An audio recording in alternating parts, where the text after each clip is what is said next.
great touch for the podcast, bringing water on the table. That's a really nice touch. It stood in the sun for a while. Is it warm? Warm. It's Yeah. really Nice. Thank you. I really appreciate that. I look after you. I made you a coffee. You did make me a coffee. I like this as a podcast. I look after you during weddings too. We give you food and stuff. Right? So Last time you got on your pants, for those who are following the Grow Wild fire. Instagram would have seen you trying to dry them in front of the fire. right? I was eating, and I was eating on my lap, and then when all went over my tan suit. So then Lauren, who was doing the live wedding painting, she got like hand sanitizer, and she's like, "Here, use that." And I put it in there, and then I was like Mr. Bean on the Mona Lisa. It just got bigger and bigger and bigger. I was like, "Ah!" And I had to MC. So then I'm like over the fire trying to dry it. No one's gonna notice. And then Lucas is filming me. It was hectic. It was such a hectic. Filming his crotch. He films a lot of crutches, I've noticed. Yeah, well, welcome to Grow Wild. Welcome to Grow Wild, where crutches are on. So talking about weddings, because you seem to be in a lot of interesting situations as a MC and a celebrant. What's some of the spicy stuff? Well, not spicy. Some. Let's not talk about that. Yeah, you don't want to know. So some of the more interesting stories you can share with our audiences. I had one recently where I probably started, because I very much like to read the room and feel the people and, just sort of see what I can do. And I walk around and feel the people and touch the backs of their heads and touch their backs. And then, so yeah, I probably started off a little bit more conservatively in the ceremony just because I was trying to read the group of people because I thought, I don't know how this will go. And then by the end, this is a literal line that I said out of context. I said to this group of people when I was emceeing, if anyone wants to get railed, come and find me, is what I said to a group of people that I thought I had to be conservative with. And then the maid of honor in the back of the room goes, I'm going to find you later, Adam. I was like, oh my God. It was a callback to her thing. What did her husband say? Didn't have one. She was looking for me. I got in my car and drove away. Another thing I said out of context the other day to a group of 150 people was, I'm guilty of loving a bit of meat too. And after I got the microphone off someone, which again, in hindsight, I was like, that was an interesting thing to say at someone's wedding. But then it's all about reading the room. Let's cut the cake. They loved it. It was literally before the cake cutting. It was literally, and I couldn't compose myself because everyone was laughing so much. So I couldn't be like, okay, serious moment here. Let's cut the cake. I've seen you in action. I've seen you MC. Yeah. You get the crowd going. Yeah, I like to have a bit of fun. I tell couples as well, and I think that this is good for MCs. Maybe it's not everyone's style, but I like to tell them it's not the Adam show, it's your show. And I will jump in and give it what it needs when it needs it. I'm not going to always be on there dominating, but when I'm on there, I will give it the energy boost it needs. My main thing is for weddings, it's a really easy through line for an MC from start to finish, as in our end goal is usually to open a dance floor, which people are excited for. So we can just sort of hype them up slowly to get them to that stage. So I'll usually just sort of feel the room. I never script anything and see what people needs. Conan O'Brien says, do you know Conan O'Brien? Yeah. I listen to his podcast. He's a great comedian. And he always says, when he hosts award shows and stuff, if you're having fun out there, everyone else is going to be having fun, even if you're feeling nervous. I say this to speech people. And I feel the same thing. And sometimes I have to pinch myself because I've done this so many times, be like, have some fun out there and everyone's going to vibe off that. Just have some fun with people. And then they will inherently have fun, right? Yeah, they feed off your energies. Yeah, I think so. I don't know. I haven't watched myself do it. Maybe I'm a hack. How important do you think is having someone like you at the wedding? I mean, everyone has their own vibe and everyone's different. So there's a celebrant and MC for everyone. I always, especially with MC stuff, you're getting what you pay for. So if you're paying a professional MC who does it all the time to MC a wedding, you know that they're probably going to do a really great job. They're going to stick to your run sheet. Things are going to happen when they're going to happen. Whereas you and I probably know or hear from vendors, when you have a friend or family member, sometimes people might get missed or, things are late or the photographers aren't notified that things are happening. So, you get what you pay for. So how do you, because you've got $500 celebrants and you've got $3,000 celebrants. Yes. As a couple getting married, what are you looking for? How do you pick the celebrant that is for you? No shade if someone is charging $500, you might get a really great experience. You might get someone who's starting out and does a really good job. Experience, I think, is a lot, like you said before. Once you get to 150 weddings, you've sort of seen it all and you can pivot and know what to do. A referral is a great way also. If you've seen a celebrant or someone has seen a celebrant in action, they might let you know their style and what they're like. A lot of it is like, what's the vibe of your day? What's the vibe of the person? You need to match that with them. So like I'll often have calls with couples and we'll chat. And it's like, if you're feeling comfortable with that person, you're probably going to feel comfortable on your wedding day. Like the way I'm talking to you now, you see me do ceremonies, is kind of the way I present the ceremony. I'm semi-comfortable. Talking like this. You're touching my leg. Well, that's to make you feel comfortable. Like you said, I like to touch people. See, I shouldn't be doing this podcast. It's just, I try to be professional. It's just never happened. No, it doesn't. But that's the beauty of you. What I love so much about Lucas and Jane here, right? And this is like for it's not just, I think, wedding venue specific. It's anyone. It's like because I'm from a hospitality background. Your hospitality is really fantastic, where you are yourself. You are, when you're with couples, you are professional, but you can also say stuff like that, get away with it because it's kind of fun and cheeky, and that's who you are. Sometimes I go to prison. Yeah, see there? I had a dog walking business and Lucas sent to prison. What an episode of the Wedding Club. That's the next episode. Me from, yeah. You from prison? Recorded. See, I wonder if you could record a podcast from prison. That'd be interesting. I don't think you could. As a host. Do you don't think so? Like to bring mics in. Yeah, it'd be interesting to find out, though. Yeah, okay. Anyway, keep complimenting me. I enjoyed that moment. The hospitality is fantastic, yeah. is what I'm saying. It's like the way you speak, like to couples, is very natural, and you're very engaged in their wedding as well. No pun intended, but it's like the couples definitely feel seen and loved by you guys because you are thinking of them. I think that's important. Yeah. I think, and I mentioned that in a few other podcasts, it's like a lot of venues don't have a face to them or don't have a personality to them. They will have pretty pictures and pretty buildings. And I feel like the thing that distinguishes us a lot of the time is having the owner there on the day, interacting with you, with your guests, with the vendors, knowing every bit of the venue, knowing what could potentially go wrong and, fix it or make sure it doesn't happen. So it does take, as I said, quite a few weddings before you can predict quite everything. And whether it's weather-wise, whether it's sound-wise, it's, you just know it now. Yeah. And that experience, I think, is invaluable because it's those little things that will make or break a wedding. I don't think you'll get a negative experience from a couple if something goes wrong, or once off. But if it's a series of things that line up, then the whole day would change. And the main job of me is to prevent that from happening. Yeah. Is to predict if anything is going to go wrong, if the weather's going to turn, moving the ceremony inside. Like last wedding we had last weekend, it was 110 chairs. We moved it inside the marquee. Then the weather changed. We moved it back. Yeah. And the florist was getting quite emotional about it. And we helped her with the flowers. And so it's moments like that where it's high pressure situations and every minute counts because then the wedding becomes shorter if you take too long. So I got the guests involved. We got it all moved. We got the flowers organized. And the bride came in. It was all set up. It was beautiful. The clouds passed by. Nice. And I was like, damn, there's a lot that can happen. And if you had someone who didn't have that level of experience or care, it wouldn't feel the same for the bride. Yeah. Or care is important as well. I go to a lot of venues that sometimes don't have people that know what they're doing or have coordinators that disappear. And it's like you're sort of on your own. I had one recently, same thing, right? I could see and that it was going to rain. It was going to rain. And we had an outdoor spot and then we had a really great undercover area, but still had a view to outdoor.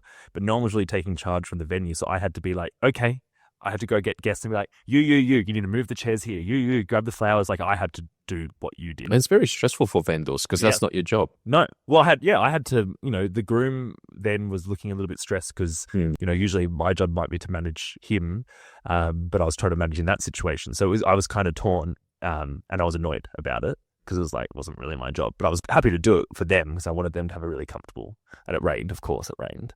So I was glad I did it.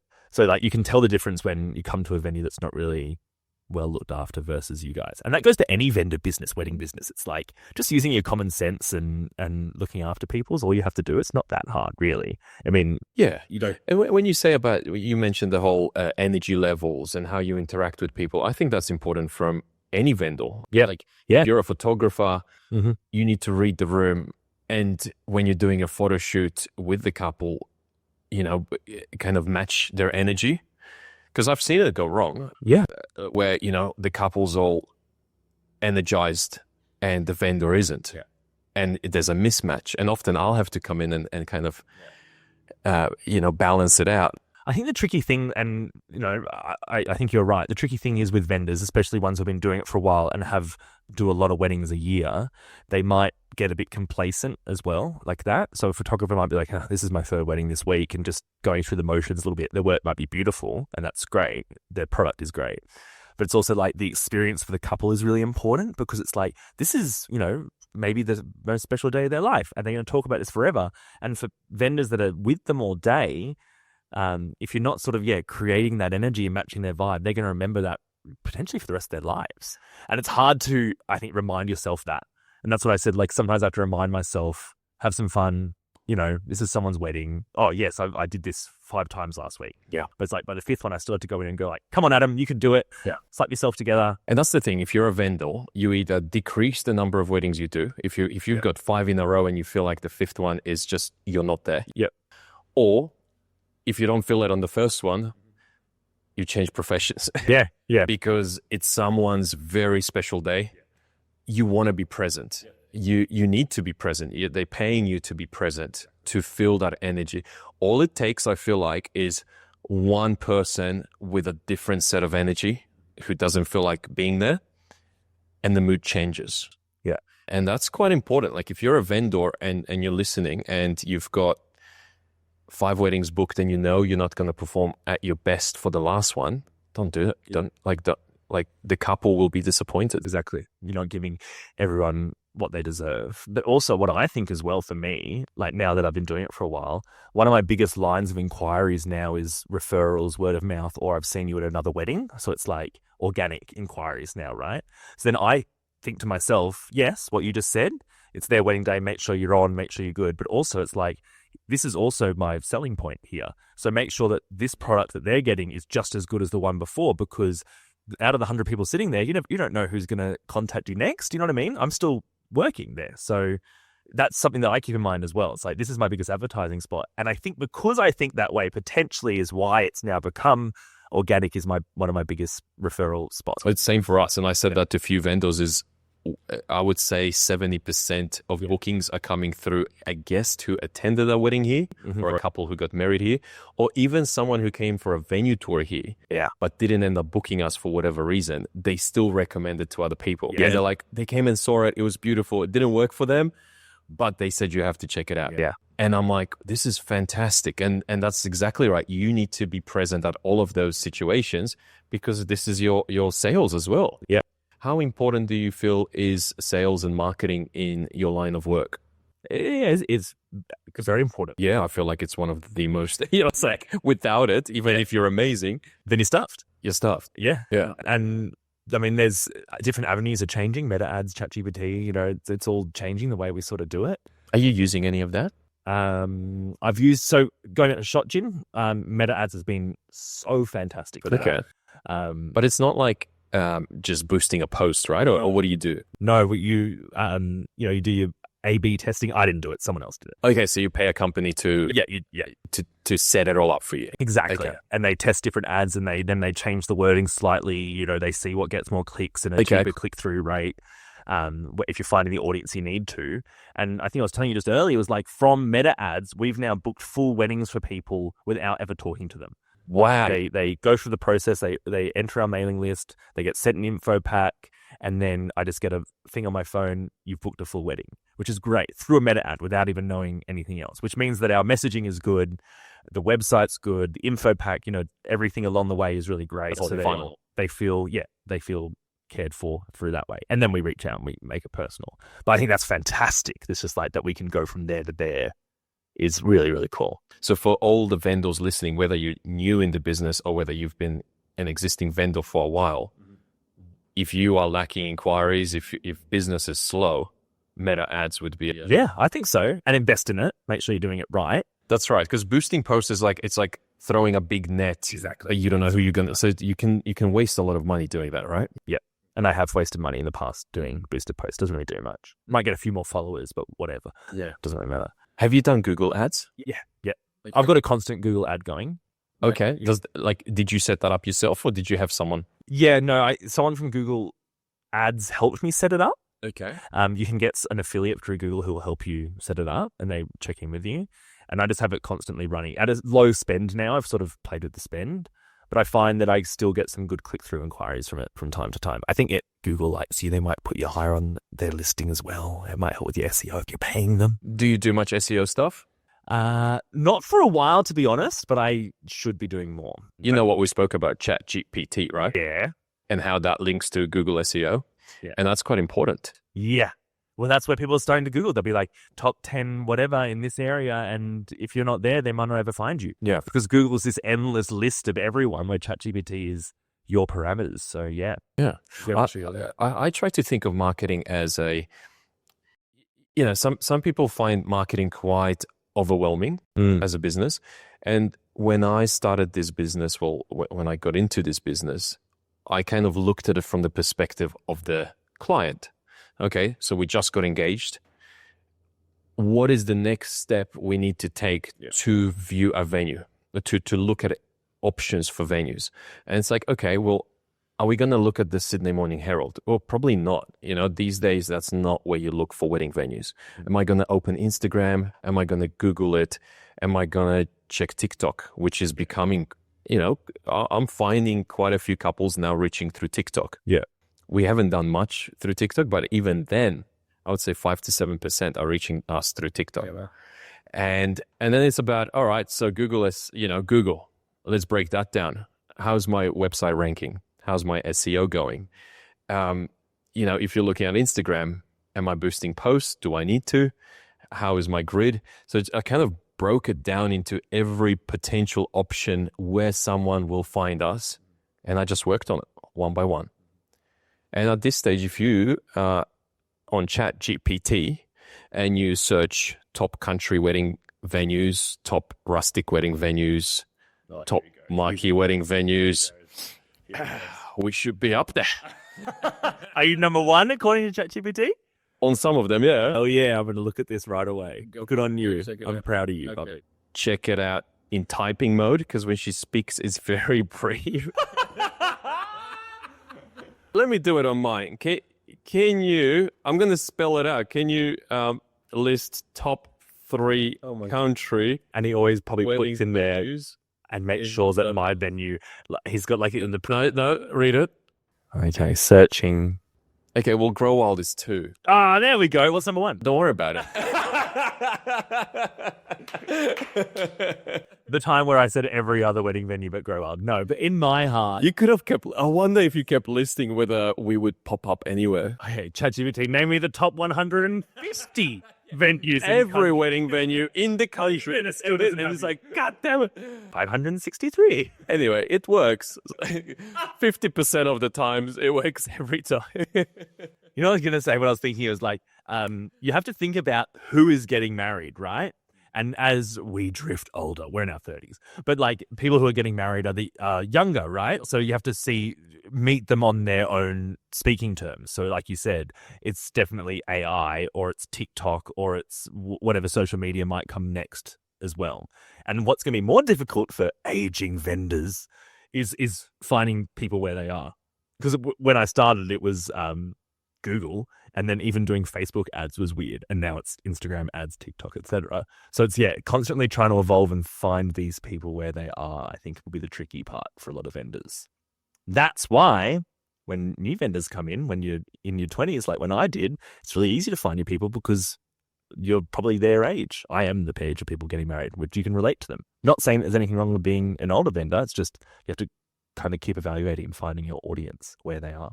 Yeah, you have to stay on top of it. Yeah. You really have to. So hard, man. I should just go back to dog walking. But see, I think a lot of people, the strategy needs to change when it comes to like social media, for example. A lot of vendors think, I'll post once a week, put a post up and that will get me. Like that, I feel like that keeps your existing couples engaged because they would be following you. I feel like it would be hard to translate that to inquiries. Yeah. Doesn't have the reach. You really either show your face, you really do like live stories or some sort of reels that are regularly posted to gain traction. I don't know. I feel like social media for me started to become less about the weddings and more about the personality behind the business. There was also a change in social media, especially Instagram, where it was the pretty Instagrams one. When you look at content creators, it's this beautiful aesthetic that flow through to now, where you can see the top Instagram pages are kind of rough looking, and it's just someone talking to camera here, and like there's no cohesiveness, but it's just a personality of a person or a brand. That's what's really dominating. That's what I found. For a while, I was always like very meticulous about how it looked, but now I'm kind of like, I'll just throw a video up of me talking to in a tree, and that goes well. Yeah, I saw that one. That was good. Right? Hooks, man. I've been looking into it. Hooks on TikTok and Instagram Reels. First 3 seconds, you got to be like, because I did one recently where I said, I'm quitting weddings. And then I was like, I'm quitting boring weddings. And I sort of talked a bit. But that, you can see the stats on the watch rate were really good because people wanted to see what I was going to say next. And then I did one where I was in a tree, and it was just another hook is an interesting visual. So why is he sitting in a tree? So people kept watching. So it's pretty cool. Does it take you a while to come up with these ideas, or do you just start? No, it's like a shower idea. Like I'm in the shower, like, Ange, get your phone, quick, Get on the tree. quick. And it's the best thing when it's like raw and it's just Adam and You're get this. And then all my friends are always like, my favorite part of thinking about is your poor wife having to film all these. Oh, you've got someone filming your wife? No, it's my wife. It's my friends are all like, my poor wife. She's had to film me in the shower before as well. Those are the most high stakes ones. Yeah, I need to review. I didn't see one like that, so I need to review it more closely. Oh, yeah. You want to view those closely. There's a reflection on those tiles. That will probably pop up on my... Yeah, baby. Unless pop up is the right word. Grow wild wildflower farm, baby. Grow wild wildflower farm. Hey.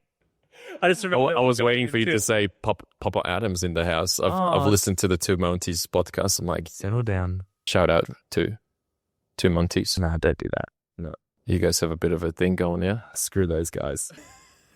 No, I love those guys. So honestly, I've been on their podcast many times, and I always go in guns blazing to piss them off a little bit. But we are friends. They're lovely. Yeah, we've had them do ceremonies here. They're pretty cool. Screw those guys, man.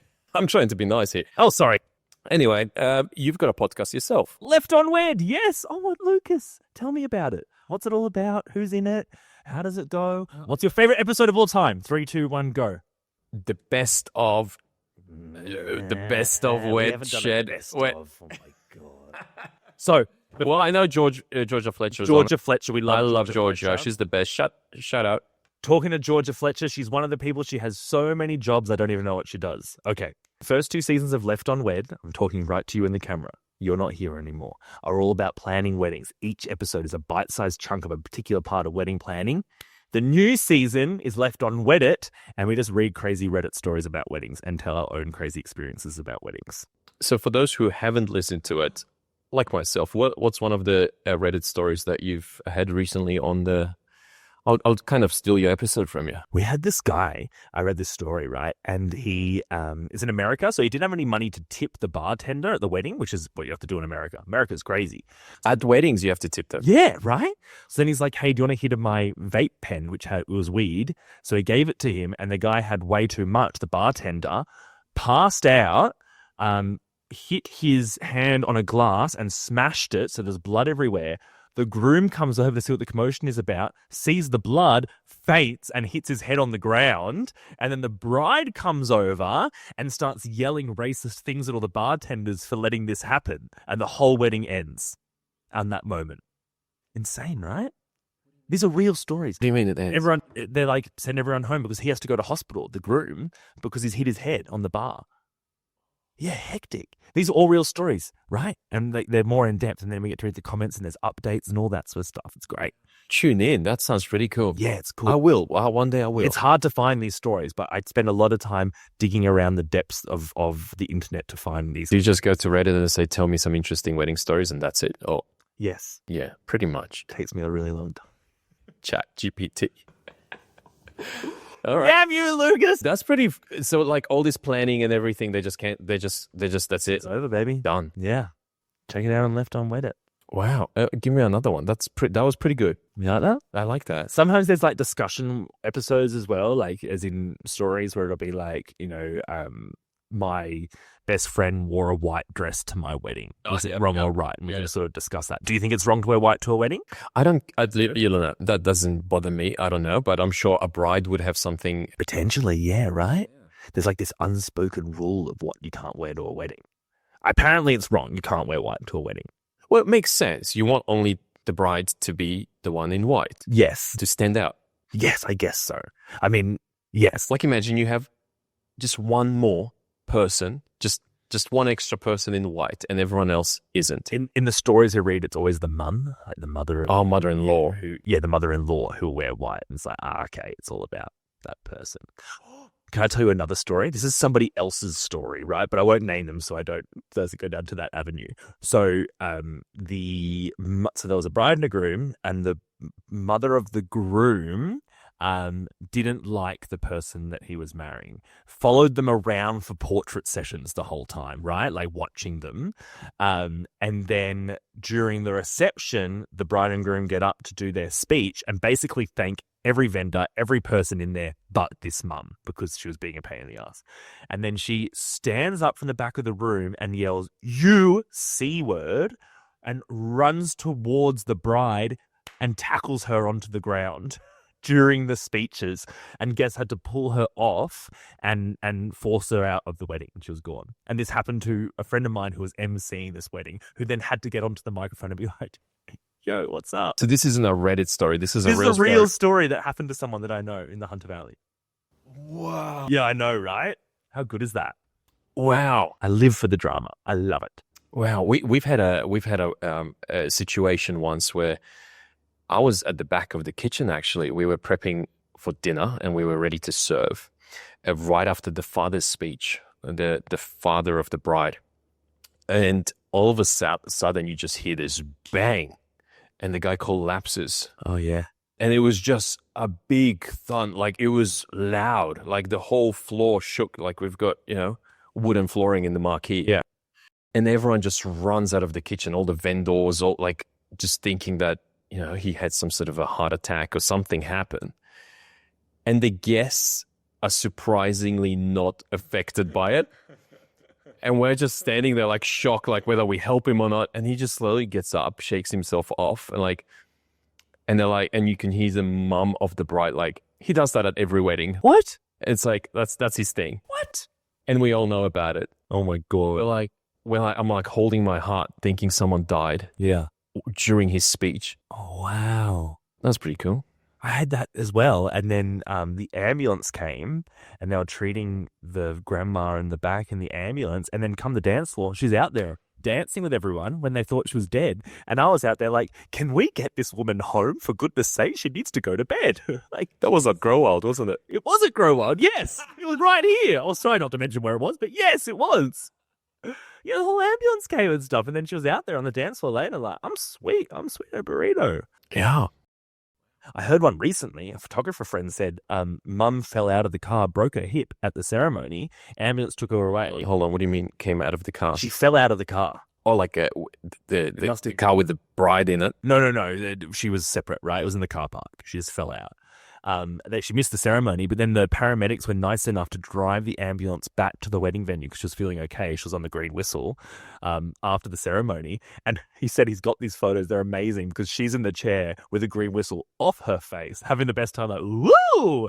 And all her grandkids are like in suits, like little bridesmaid dresses, like cuddling her, crying because they thought grandma was dead. And grandma's like, are we partying? What's going on? With a broken hip in the stretcher. He showed me the photos. I'm like, absolutely amazing. And I always say to couples, if something goes wrong or not right on your wedding day, it's the story that you will tell for the rest of your life. When it goes exactly to plan, awesome. But when something goes wrong or something little, even something big, if everyone's all right, it's the best story that you have for the rest of your life. So it's like nothing can go wrong when you think about it that way. That's fantastic. That's the way I always think about it. Well, before we wrap it up, though, what's some of the tips or some of the things you want to mention to bride and grooms when picking a celebrant? When you're picking a celebrant, look them deep into their eyes. See if they feel you, if you feel them. Look at their eyes, see if they're round and soft and marshmallowy and that you just want to peel their face and give them a little bit of a... And then You'll know you found the celebrant for you.